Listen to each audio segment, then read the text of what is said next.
Hello everybody and welcome back to a new video. Today we are building 3 shop fronts or like buildings in a street, sort of like suburban retail strip kind of vibe. I wanted to really focus on creating intricate fronts to the buildings and different shapes and use different blocks that I don't typically use. So I started with wireframing the front of each of the builds just to sort of figure out the heights of each of the levels and the external supports just to figure out the depth, and then I went straight into detailing. When I'm building the fronts of things like shops and like where only the front matters, I really like to go into the detailing first so I can really get a feel of how it's gonna look, and then I can fill in the rest later. So for this first building, I decided to use very beige colors, with using sandstone as like the lightest color and then birchwood to detail.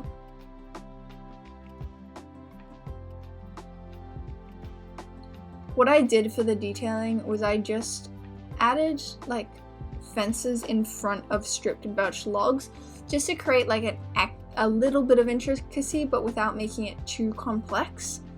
And I think that it adds just that much more depth. And then I added some signs and some buttons around just to add in just some smaller, finer details that make the build just look a little bit more polished.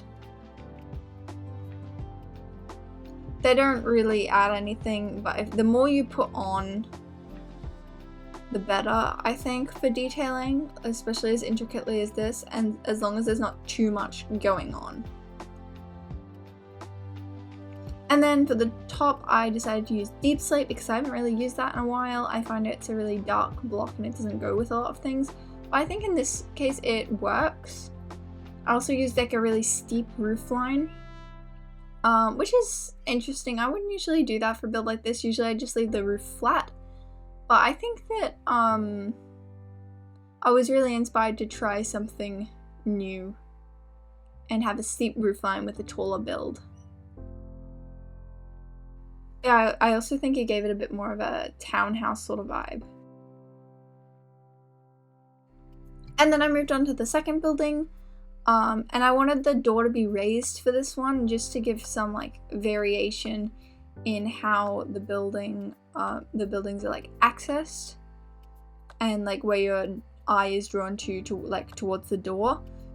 And I used more of a typical color palette that I would usually use with calcite and a grayscale series of blocks and spruce wood. I used mostly calcite but a little bit of polished diorite just to add in some texture here and there.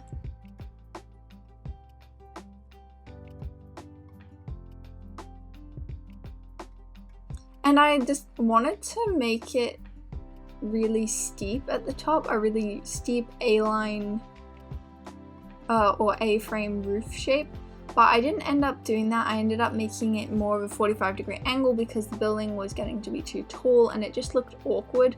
That style of roof didn't really suit the way the shop fronts were like coming along, so I didn't end up doing that.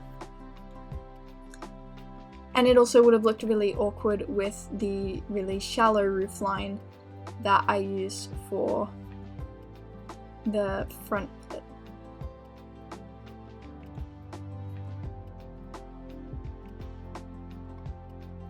And finally, for the final build, I decided to use a more eccentric color palette. I used jungle wood, mostly stripped logs, acacia logs, and oxidized copper. I feel like this is more of a steampunky sort of vibe, but I think that it worked. It's just a bit more eccentric, but I think that it complemented the other two because they're not as colorful and bright as this one ended up being. I also really wanted a big display window, so you'll see me really focusing on the intricate details for that. And then for the rest, it was quite simple. I just added in some copper to line each floor some stripped jungle logs, and I did add in some bricks because it is similar enough to the jungle wood in color, but it doesn't clash, and it also contrasts really well with the copper. This one was more like 50s era. The rest I think could have been like, they're more ambiguous in what era they're from, but this is more like 50s modern, like mid-century modern, I think.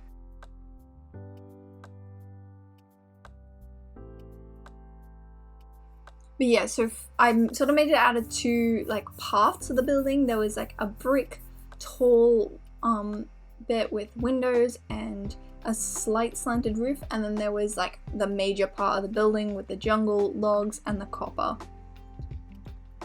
And I think it worked out really well.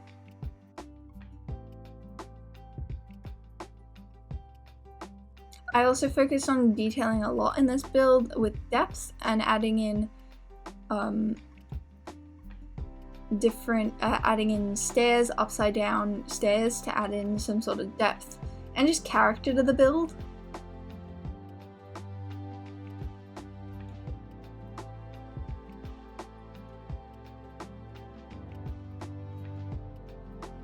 Also to add to the green of like contrasting with the jungle, I used warped signs and trapdoors as like window decorations, and then I added in some greenery with azalea leaves and some pot plants.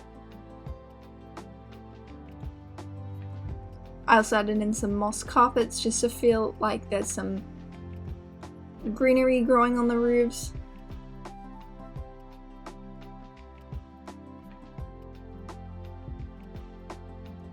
Because greenery is really, really important for bringing your builds to life and making them look real and lived in and connected to the natural environment.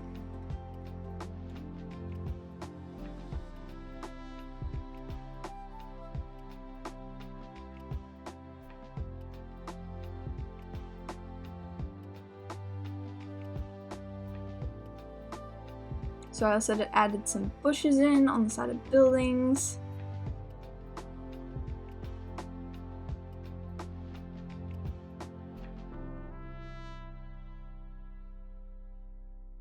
And then I started making a road. I decided to go with like a tar sort of road. So black stone, deep slate tiles, and just normal deep slate, just to use as a highlight block. And I made this quite wide. It was just sort of to set the scene that this is like in a retail strip by the side of the road.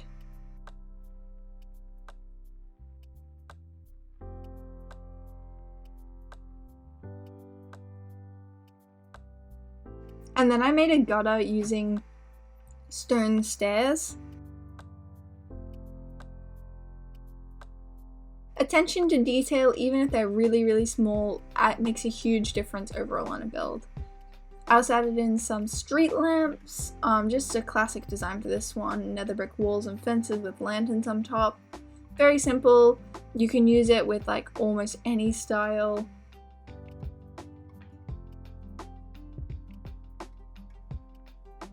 And it also adds like life to the build.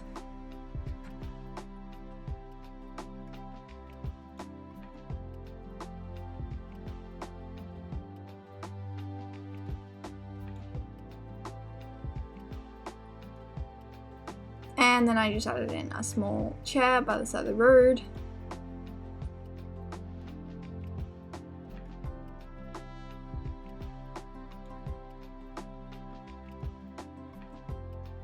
And here's the final build. I hope you enjoyed. If you did, leave a like, subscribe, and I'll see you very soon for another video.